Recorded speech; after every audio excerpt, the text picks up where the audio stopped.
이렇게 축복했으면 좋겠습니다. 당신에게 하나님의 섭리가 있을 것입니다 라고 한번 인사해 보시겠습니다. 아멘. 하나님의 섭리가 우리 가운데 함께 하심을 믿으시길 바랍니다. 아멘. 인류 문명은 점점 발전함에 따라 여러 도구를 통해 보지 못했던 것을 볼 수 있게 되었습니다. 예를 들어 1670년도에 네덜란드의 레벤후크는 과학 현미경을 발견했는데요.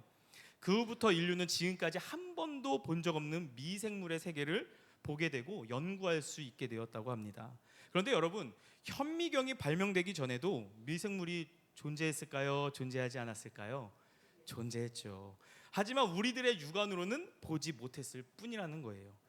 하나만 더 예를 들자면 1990년대 지구 상공 610km 궤도 진입해서 우주 관측 활동을 시작하게 한 것이 바로 허블 망원경이라고 합니다. 이 허블 망원경은 지구에 설치되어 있는 망원경보다 약 50배 이상이나 더 선명하고 더 크게 우주를 관측할 수 있는 장비입니다.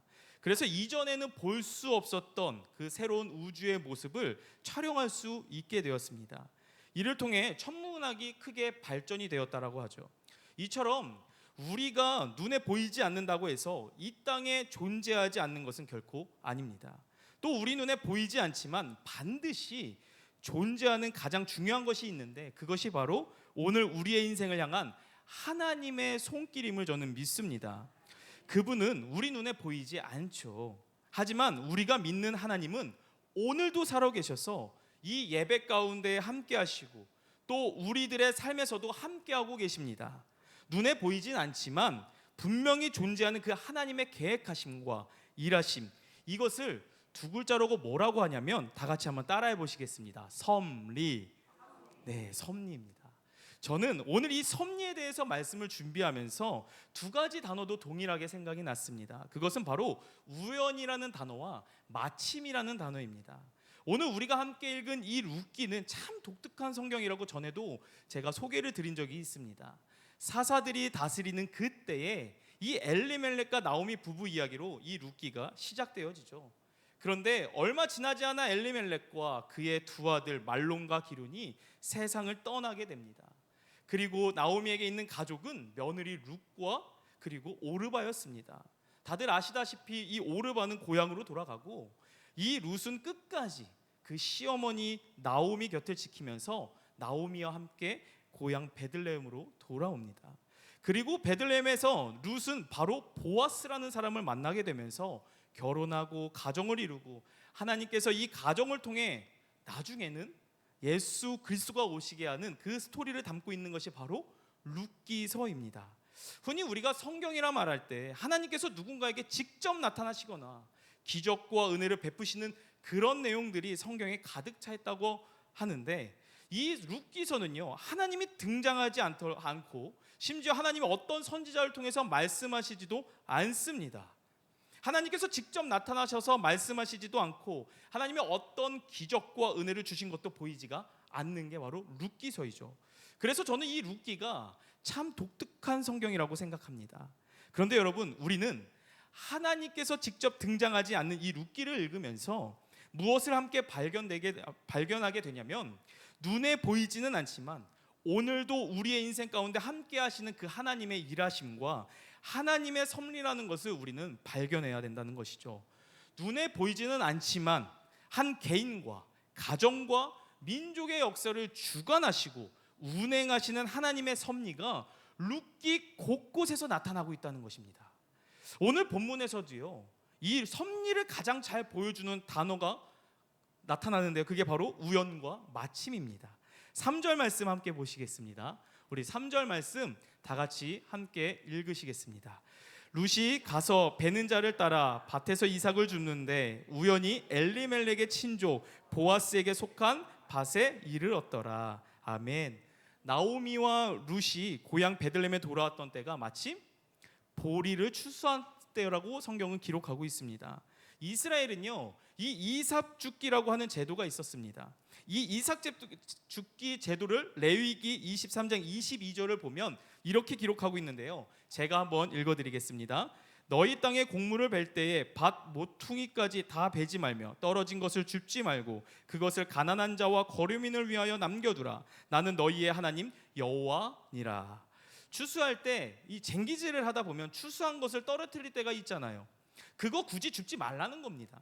어려운 사람을 위해서, 가난한 사람을 위해서 남겨두라는 말씀이에요.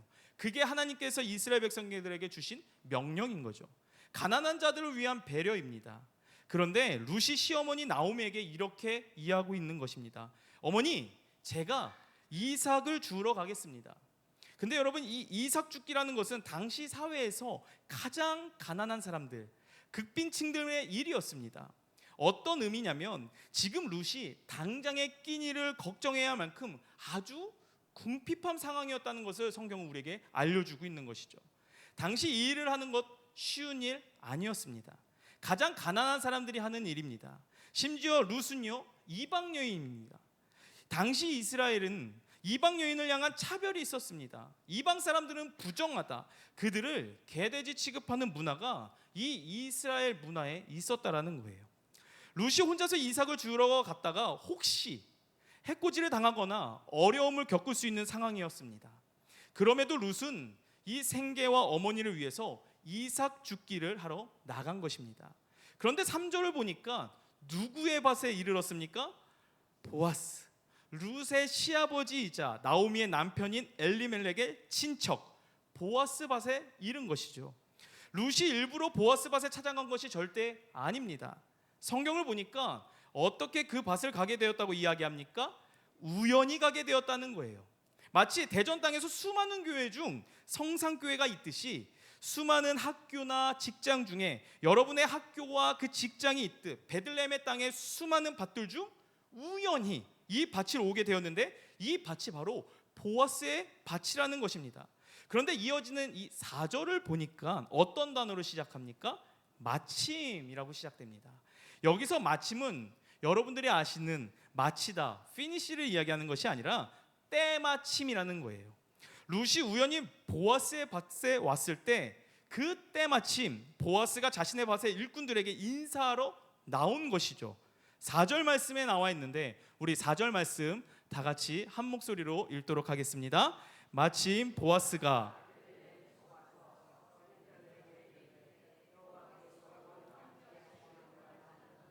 그들이 대답하되 여호와께서 당신에게 복 주시기를 원하나이다 하니라. 아멘.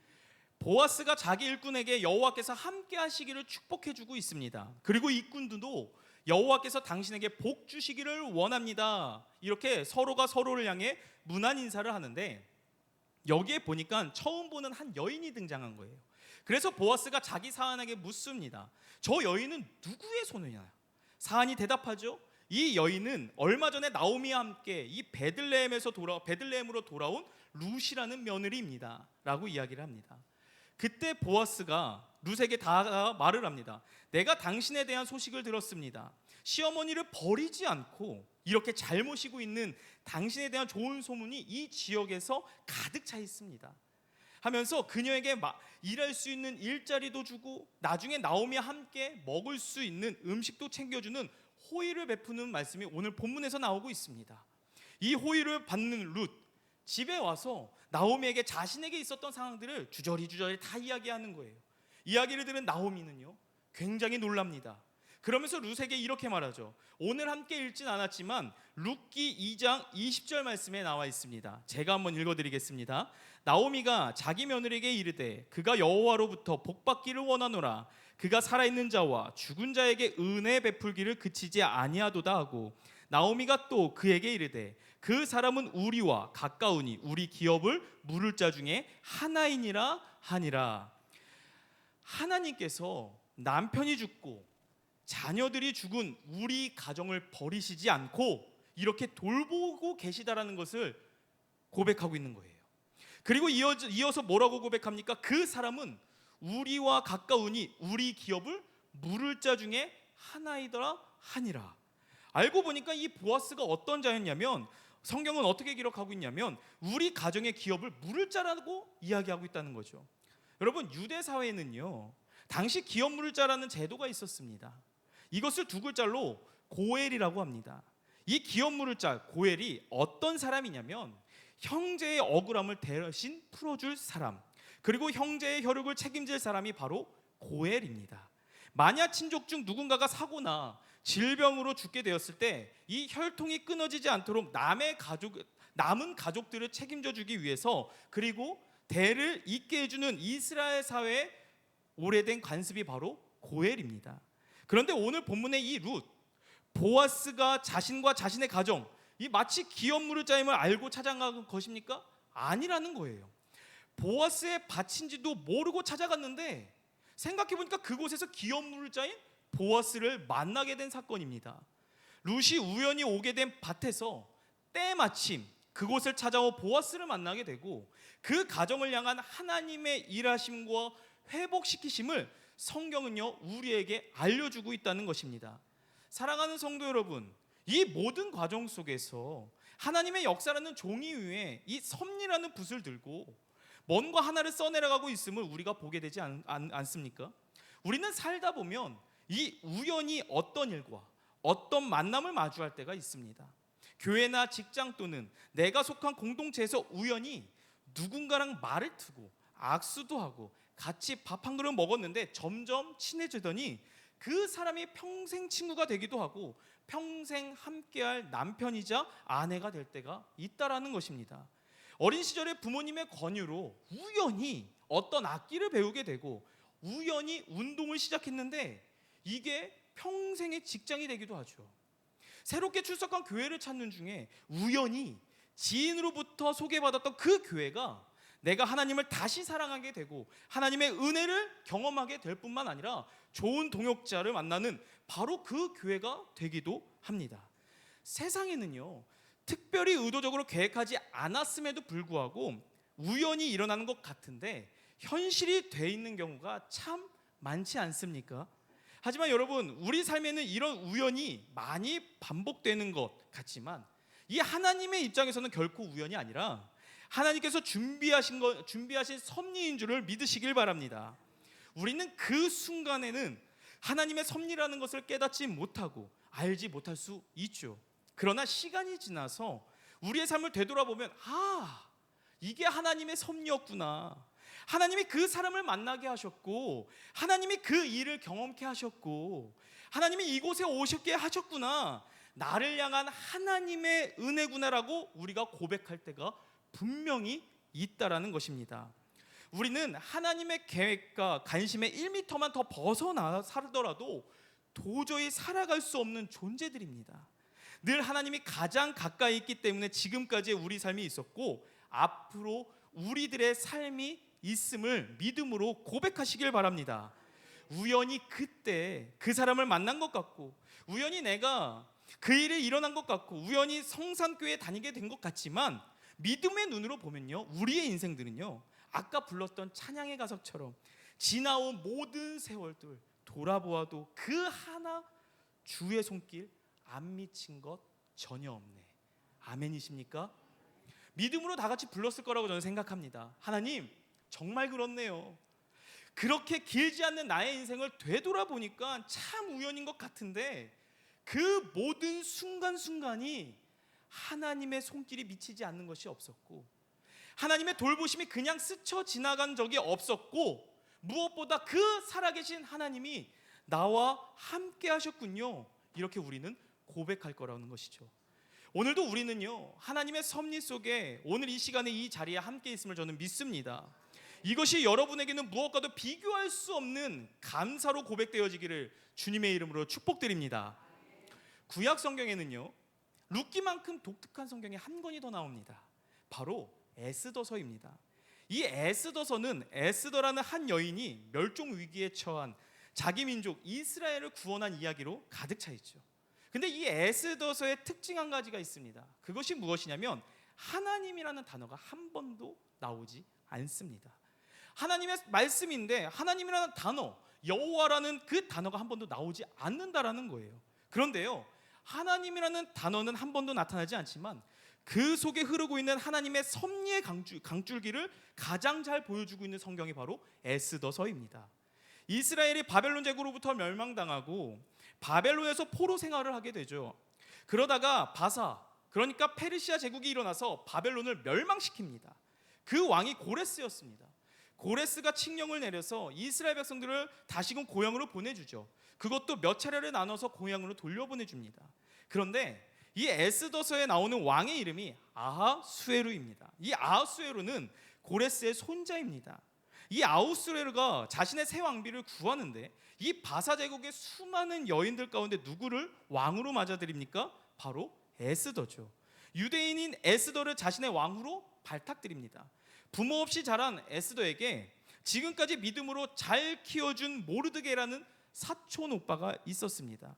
그런데 이 모르드게한테 큰 위기가 찾아오죠. 왕의 총애를 받던 하만이라는 사람이 이 모르드게가 자기한테 극진한 인사하지 않는다는 것을 보고 괘씸히 여겨 모르드게뿐만 아니라 이 모르드게의 혈통인 유대인들을 말살시키려고 계획을 세웁니다. 이 사실을 알게 된 모르드게가 옷을 찢고 금식하며 하나님 앞에 울자 이 에스더가 그 소식을 듣고 묻습니다. 이때 모르드게가 에스더에게 말한 말씀이 있는데요. 에스더서 4장 13절에서 14절 말씀입니다. 저 한 절 14절은 여러분들이 읽으시겠습니다. 모르드게가 그를 시켜 에스더에게 화답하되 너는 왕궁에 있으니 모든 유대인 중에 홀로 목숨을 건지리라 생각하지 말라.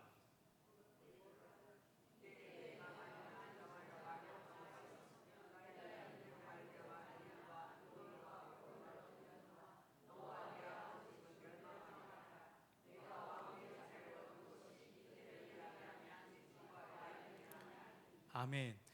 모르드게가 에스더에게 말하죠. 너는 왕으로서 네 위기에서 살아남을지 모르겠지만 지금까지 너를 있게 한 민족이 다 죽게 될 위기에 처했다. 에스더야, 유대인인 네가 바사 제국의 왕과 된 것은 이때를 위함인지 누가 알겠느냐? 네가 지금 그 자리에 있는 것이, 네가 지금 그 교회를 다니고 그곳에서 봉사를 하고 그 사람을 만난 것은 이때를 위함이 아닌지 누가 알겠느냐? 결코 우연이 아니다. 너를 향한, 이 민족을 향한 하나님의 섭니다. 유대인을 구원시키려 하는 그 하나님의 큰 그림 속에서 너가 있음을 믿어야 한다라고 이야기하는 것입니다. 여러분, 에스더뿐만 아니라 우리 모두는요, 하나님께서 그리시는 큰 그림 가운데 살아가고 있음을 믿으시길 바랍니다. 한 초등학교 미술 시간에 미술 선생님이 미술 시간에 학생들에게 그리고 싶은 동물들을 자유롭게 그리라고 이야기한 적이 있습니다. 여유롭게 책상 사이를 돌며 지도하는 선생님이 유난히 몰입해서 이 그리는 한 아이를 발견했는데요. 이 아이가 흥미가 생겨서 이 아이가 너무나도 열정을 가지고 그림을 그리고 있는 거예요. 그래서 이 선생님이 궁금해서 이 아이가 어떤 그림을 그리는지 찾아갔더니 이 아이의 스케치북은요, 차마 그림이라고 할 수 없는 것들이 그려져 있는 것입니다. 하얀 도화지에 온통 까만색 크레파스로 새까맣게 칠을 하고 있는 거예요. 다 채워지면 또 다른 도화지를 가지고 와서 또 새까맣게 색칠을 하고 있는 거죠. 이 모습을 본 선생님이요, 어떤 생각이 들까요? 이 아이 심리적으로 문제가 있는 거 아닌가? 걱정을 했다고 했습니다. 그런데 한참의 시간이 지난 후 선생님이 이 아이가 그렸던 그림을 보고 입을 틀어막으면서 깜짝 놀랐는데요. 이 아이가 그린 그림들이 퍼즐같이 다 모아보니 그것은요, 한 마리의 큰 고래를 그린 그림이라는 거예요. 다시 말하면 도화지 한 장만 볼 때 어두컴컴한 종이 한 장이었지만 이 아이는 색칠을 하면서 머릿속에서는 무엇을 그리고 있었습니까? 고래 그림을 그리고 있었다라는 거죠. 저는 이 그림을 보면서 그런 생각을 했습니다. 때로는 나의 2023년의 8월이라는 한 장의 도화지가 방금 보신 그림처럼 새까맣게 색칠해져서 아무 의미 없이 보일 때가 있겠구나.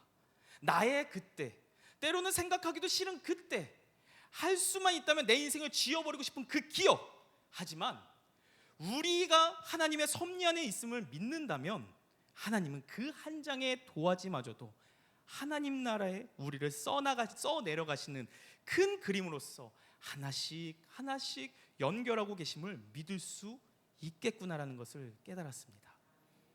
그때 그 만남, 그때 그 고난은, 그 일은 바로 이때를 위함이었구나 라는 것을 분명히 깨달은 날이 온다는 것이죠. 서두에 말씀드렸던 것처럼 우리 눈엔 보이지 않는다고 해서 존재하지 않는 것이 아닙니다. 하나님은 우리 눈에 보이지 않지만 분명히 우리의 삶 한가운데에 함께하고 계시고, 그리고 앞으로 내 인생을 영원토록 우리 모두와 함께 하시는 분이 바로 하나님이심을 믿으시길 바랍니다. 우리 인생을 가만히 들여다보면 마치 성경 속 믿음의 사람들이 걸어왔던 그 고난의 길과 크게 다르지 않죠. 요새처럼 얼마나 억울함과 부당함이 내 인생을 뒤덮을 것 같을 때가 있습니다. 또한 다윗처럼 이 골리앗이란 큰 문제가 내 앞에 턴이 딱 있으면서 버티고 있을 때도 있다라는 거죠. 욥처럼 세상이 나의 소중한 모든 것을 빼앗아가는 것 같을 때도 있고, 예레미야처럼 무너져버린 현실을 바라보면서 할 수 있는 게 우는 것밖에 없는 순간이 있을 때가 있습니다.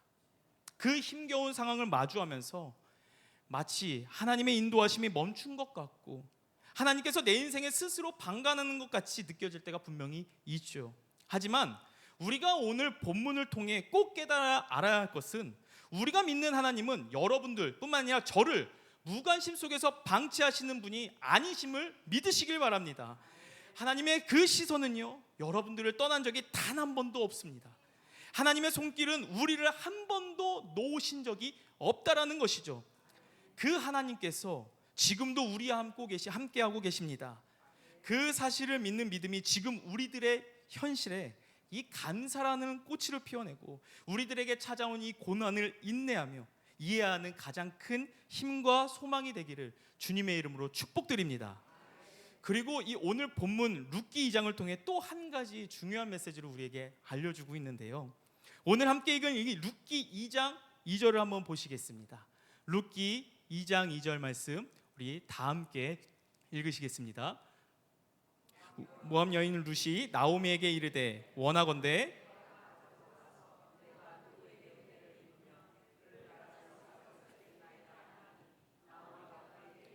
내 따라 갈지어다 하매. 아멘. 여기서 은혜라는 단어를 유심히 보시길 바랍니다. 처음 묵상할 때는요, 내가 누구에게 은혜를 받는다는 이 표현, 룻은 지금 은혜가 굉장히 필요한 상황입니다. 왜냐하면 이방 여인에가 가진 것이 아무것도 없는 상황인 거죠.